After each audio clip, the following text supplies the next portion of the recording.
Agora nós vamos conversar com a professora e cientista Aline Torne aqui no nosso programa.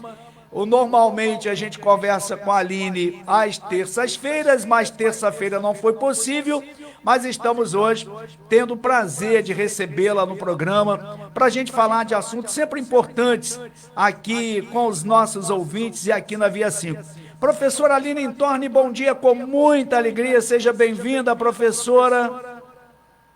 Bom dia, Nelson. Que bom, né, que o prefeito estava aí, a secretária de saúde também, falando sobre o dia de amanhã, né, um momento tão importante aí sobre a saúde. É verdade, né? E que a gente possa cada dia mais, eu acho que isso é importante, que traz uma conscientização para a população da questão de cuidar da saúde de criança, de adultos, e o homem principalmente, eu falo muito do homem, que o homem é um pouco reticente a fazer os exames periódicos que deveriam ser feitos todo ano. Aí temos que ter uma retração, né? Ficam ali, não vou fazer, mas tem que fazer para prevenir doenças. Muito bem. Agora, professora Aline, com a flexibilização do uso de máscara em ambientes abertos e também em ambientes fechados, a sensação ao andar nas ruas é de que a pandemia acabou. Professora Aline, será? Estamos no fim da pandemia, professora? Olha, Nelson, a sensação é essa, né? E nós não chegamos ao fim da pandemia, eu já vou adiantar, mas a gente está mais próximo disso. É isso que a gente sente, os números também têm mostrado isso aqui no nosso país. Só que por que, gente, que não podemos nos enganar, né? A pandemia ainda não chegou ao fim, porque em outros países, né, a gente está vendo que esses números aí, eles não reduziram tanto ainda, né? A Organização Mundial de Saúde vem alertando, né, que o fim da pandemia a gente espera que de fato esteja próximo, mas que ele ainda não aconteceu, né?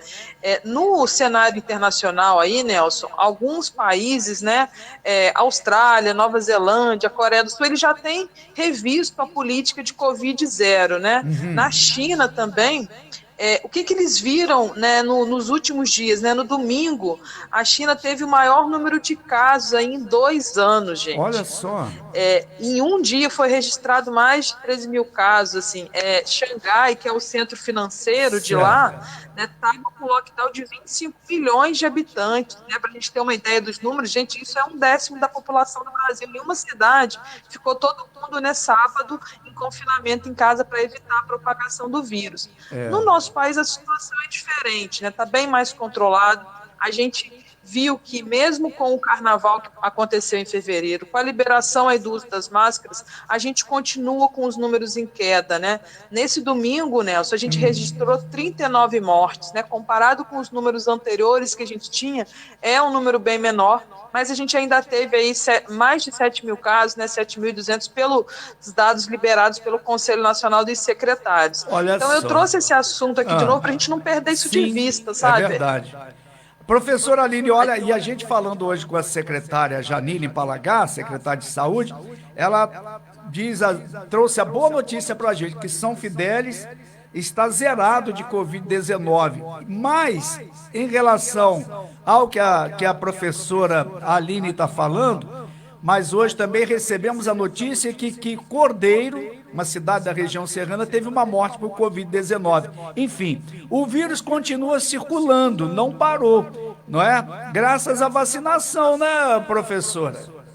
Isso, Nelson, assim, graças à vacinação. E a gente tem que cada vez mais insistir sobre isso, né? Porque o risco, gente, ele fica rondando, né? Então, que bom que a cidade aí está se organizando para amanhã reforçar todas as campanhas de vacinação, né? Reforçar esse cuidado com a saúde, porque a gente não pode perder de vista, né, que foram aí mais de 660 mil mortes por Covid no país, né? Quase 30 milhões de pessoas, né, tiveram Covid já. Então, apesar, né, da pandemia estar num momento mais tranquilo para o Brasil agora, a gente, né, tem que estar sempre atento, né? É verdade. Então, e aí a gente, quer dizer, tem uma pergunta que eu posso fazer, mas que talvez ela já vai ser um pouco redundante, que é o seguinte: o que é possível fazer para chegar ao fim da Covid? Como a gente acabou de falar, né, Nelson? A gente já está falando de vacina, já tem que vacinar, estamos falando de né? vacina, né? Vacinado, hein? E aí o que preocupa a Organização Mundial de Saúde, né? Por que a gente ainda não pode dizer que estamos aí no fim? Porque, pessoal, ainda tem 3 bilhões de pessoas, é um terço da população mundial 3 milhões que não de tem pessoas. não tem acesso à vacina, né? São países aí, a maioria da África, mas a gente também tem países aqui na América Central. Então, assim, ainda é uma população muito grande. Isso é para a gente entender o tamanho do risco, porque a gente viu com a Ômicron aí o que aconteceu rapidamente. Quando a variante surgiu, ela chegou aqui no nosso país, chegou em todos os países do mundo e causou, né, um pico, uma terceira onda que a gente, né, não viu no início do ano acontecer. E chega numa rapidez impressionante, né? Exatamente, então a gente não pode perder isso de vista, né? Por isso que tem que estar acompanhando. Outro ponto importante também é que a população infantil ainda não está totalmente imunizada, né? A gente não tem vacinas aqui no Brasil, por exemplo, para crianças, né, de 4 anos para baixo, né, de 0 a 4 anos. Então, a vulnerabilidade continua, né? E a gente tem as pessoas que não completaram o esquema vacinal. Né? Então, como a gente acabou de falar, foi muito rápido, né, a chegada da Ômicron no Brasil. A gente já tem a Delta Cron, né, que é a junção da Delta com a Ômicron. Então, a gente precisa continuar vigilante e, assim, trabalhando para que mais pessoas sejam vacinadas, porque, além de surgirem novas variantes, alguma variante pode conseguir romper a barreira que a gente já tem das vacinas, né, Nelson? É verdade. Então, a gente tem que ficar muito, muito atento aí, né? Porque a gente viu que no caso da Ômicron aqui no Brasil, a gente chegou a bater 300 mil casos em um dia, né? Esse foi o dado aí do Ministério da Saúde. Então, o risco é muito alto. A gente tem que continuar atento, apesar aí das dificuldades, apesar do cansaço, né? De já estar todo mundo querendo o fim, né? É isso que a gente quer. A gente está perto, né? Mas ainda tem que dar alguns passos para a gente conseguir fazer isso, viu? Será que esse ano a gente chega a ficar zerado de Covid-19? Olha, na semana passada, a Organização Mundial de Saúde liberou um documento, Nelson, falando aí de 3 cenários possíveis para esse ano, né? Um cenário mais otimista, outro pessimista e outro realista, né? O que dizia, né, nesses cenários aí? A gente tem que trabalhar para ter o melhor cenário, que é o otimista. Que, assim, no cenário otimista, né, a gente vai continuar tendo, né, o coronavírus circulando, mas as variantes vão ser menos severas, né? A gente vai estar protegido aí contra os casos mais graves, né? E não precisaríamos de uma atualização da vacina. O cenário pessimista já coloca que a gente vai ter uma alta transmissão com variantes aí que podem ser mais virulentas e que podem romper essa barreira das vacinas, né? Então, precisaríamos continuar tomando vacinas frequentemente, né? Reforçando as doses, e a gente não quer isso, né? Então, eles trouxeram uma terceira possibilidade, que é um cenário que eles chamaram de mais realista, que, assim, o coronavírus ele vai continuar existindo, porque tem muita gente que não se vacinou ainda, então a gente tem que trabalhar para vacinar, mas o que se espera nesse cenário realista é que a gravidade da infecção diminua, porque a gente já tem uma parcela boa aí da população, né? Tem os 2/3 do mundo aí que está vacinado. Então a gente vai ter surtos mais localizados, né, sazonais, e aí as campanhas de vacinação elas seriam mais voltadas para grupos vulneráveis, né?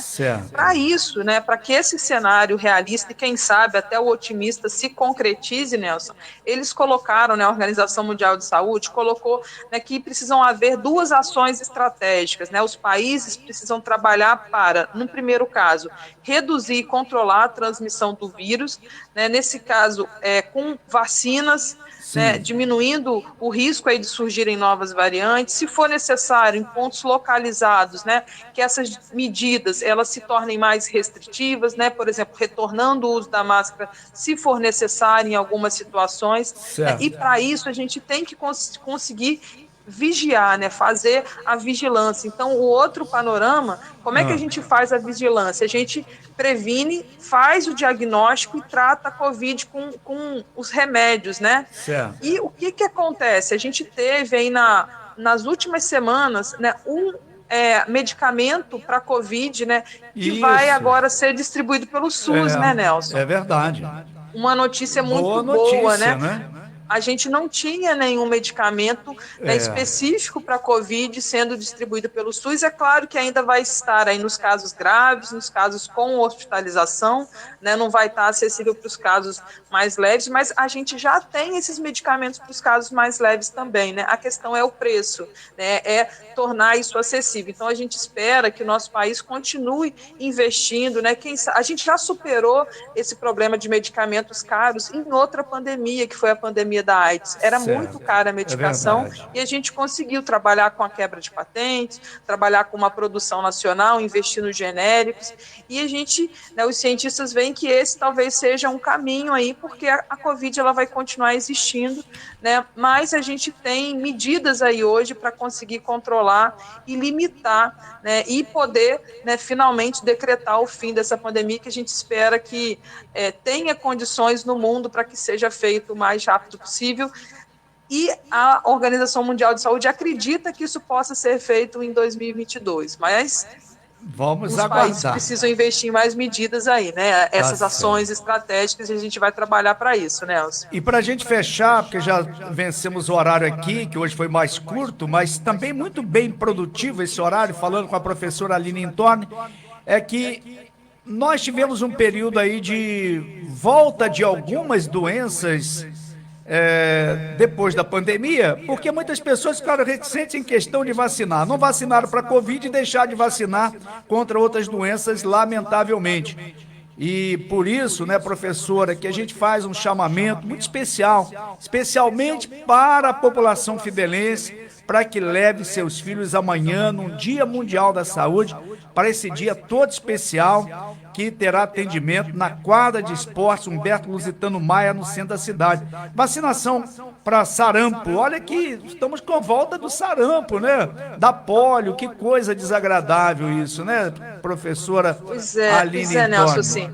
Então, nós estamos aqui fazendo o nosso papel, né? A prefeitura está aí mobilizando, a gente está aqui divulgando, está explicando a necessidade. Então vamos pedir a cada cidadão, né, que leve as suas crianças, que vá lá, leve o seu cartão de vacinação, reveja, né, se tem alguma vacina pendente, para a gente ter um futuro mais seguro, né, Nelson? É isso que a gente deseja, né? Professora Aline, muito obrigado pela sua participação, sempre brilhante aqui no nosso programa. Encontro para a próxima terça-feira, né, professora Aline? É isso aí, Nelson. Um abraço, gente. Um grande abraço à professora e cientista Aline Intorni, que está sempre aqui no nosso programa.